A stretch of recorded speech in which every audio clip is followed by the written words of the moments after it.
Video tutorial for 4MDS, which is an application that helps you simulate and synthesize 4-bar linkages. I'll go ahead and open 4MDS. So this is what the interface looks like. Up here you can see all the actions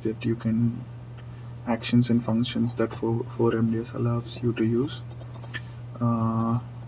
This is the home button, which basically whenever you need to clear whatever is on the screen and reset the view, you just click the home button and it will get you back to this view.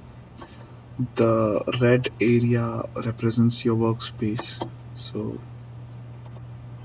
which you can set from here. You go to settings, you go to workspace, and you set the height and width for the workspace. I'll do a 20 by 30. You can also choose what units you want them to be. I'll keep it in meters for now. You see the workspace changed. So another basic thing that 4MDS allows you to do is simulate 4-bar mechanisms. Suppose I have a known 4-bar mechanism that I want to see. I go to this option, input mechanism. I select what kind of a diode I want to input. So we'll go with an RR diode. This button here, the circle constraint, represents an RR diode. So I clicked it and I'll go ahead and draw an RR diode. I just click anywhere and drag an RR diode on here.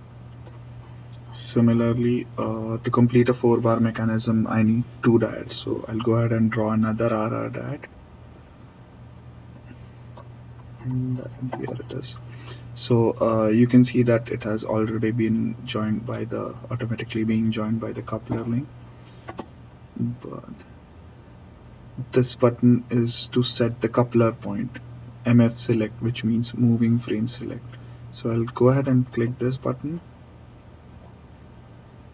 and click and drag.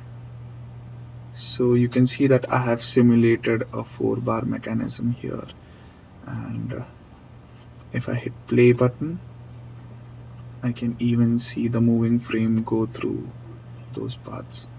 As you can see, it has 2 branches or 2 configurations over here. If I want to see it move through the red configuration, all I do is click on the toggle circuit button here, and as you see, it jumped to the other circuit. I bring it back to the blue circuit now. Also, you can see that there's a blue arrow over the first RR diode that I had drawn, which means that it is the driving diode right now. But I can change that too. You see the button here that says swap input diode, and when I click this, you see the path changed and the blue arrow is now on the second diode. So this is simulation for you. It's pretty easy. You can also edit whatever 4-bar mechanism you have on there.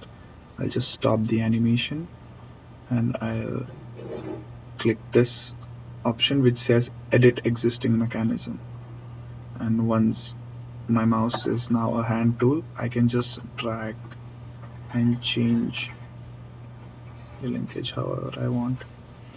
If I already know the dimension of the linkage that I'm entering, I can just turn on the dimension view and I can just force it to be whatever linkage I want it to be.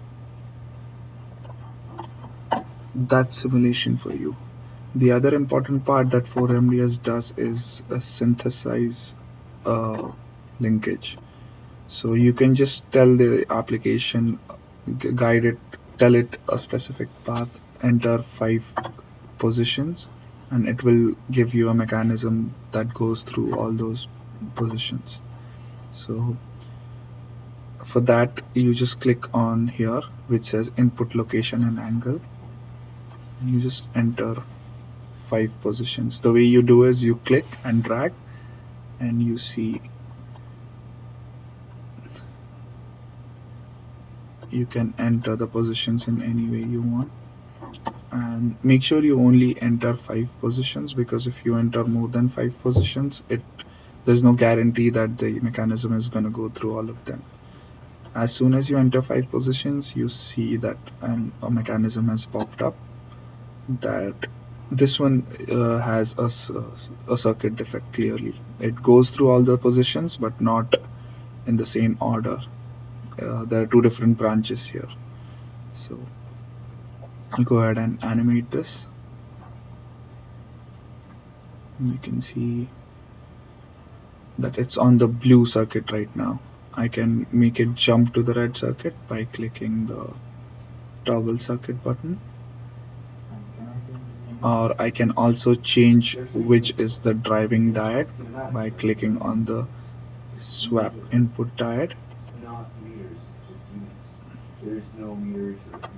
So this is simulation, and basically these tools are common to both synthesis and simulation. I'm sorry, this is synthesis. Another way to input these 5 positions, instead of manually dragging and dropping them on here, what you can do is you can neatly compose them into a notepad file, like this one, and it's really easy. You just input the number of positions that you are going to put in. For example, there are 5 positions in here, and you input them in this sequence: the x coordinate of the first position, the y coordinate of the first position, and the orientation of the first position with respect to the x-axis. So I have x, y, theta, x, y, theta, x, y, theta, similarly 5 positions. I have saved this on my desktop, and I can use this button which says read input through a text file. I can browse to that specific file, and once I hit open, you can see that the 5 positions have appeared on your workspace. Now I just click the synthesize button, which gives me this mechanism. You can clearly see that the moving frame does go through all the points and in that sequence for this example. So that's pretty much it. Thank you.